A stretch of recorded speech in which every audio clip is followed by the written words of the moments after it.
Ron Paul was our guest a few minutes ago on Capitol Hill. Check out the interview that Amy and I just did with him. Congressman Paul, welcome to Top Line. So, big speech by the president tonight. Afghanistan, you've been a critic of this war for a very long time. What do you need to hear from the president tonight? He's coming home, but not tokenly.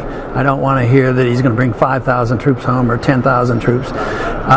We need to have a significant change in foreign policy, which means that all the troops come home and turn that country back over to the Afghans and let them deal with it. So all the troops come home now, today. Sure. Well, I mean, you can't do it in 24 hours, but you can make the announcement and you can start the withdrawal from that country because there's nothing for us to be gained.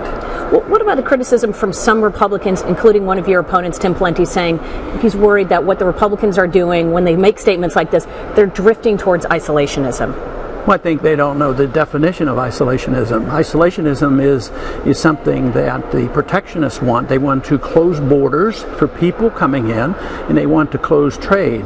And I have no desire to do that at all because I'm a free trader and I want as much travel and communication with other countries as possible. And this is what the founders advised. We were never given the authority to be the policemen of the world.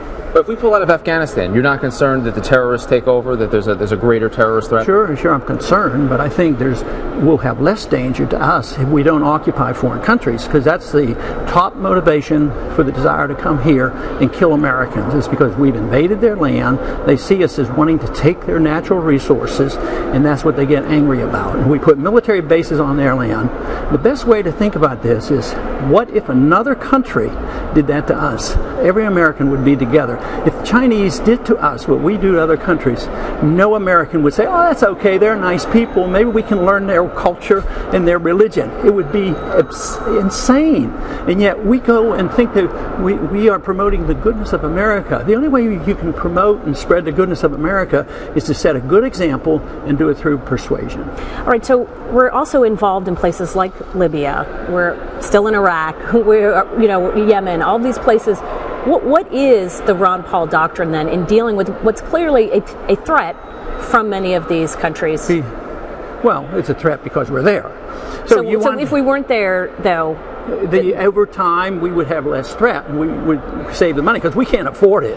So we're setting ourselves up for a brutal economic collapse because this is a significant amount of money. We spend $1 trillion a year maintaining our empire. So yes, we should come home from all those areas. There's no authority. We've been fighting war since World War II, technically in an unconstitutional fashion. We never declare war anymore and the wars linger. And that's what my argument has been. If you want to fight a war, you declare it. This is the case I made when they were preparing to go into Iraq. And I made them vote in the committee for a war resolution. Nobody voted for it, including myself. But I claim that if there is a danger to the people and our security, the Congress should represent the people and vote for it, and everybody should be with us. We should go and win the war. But no, they don't want to assume that responsibility. They want to defer to the executive branch, let the executive branch do whatever they want. There's no victories, and it never ends.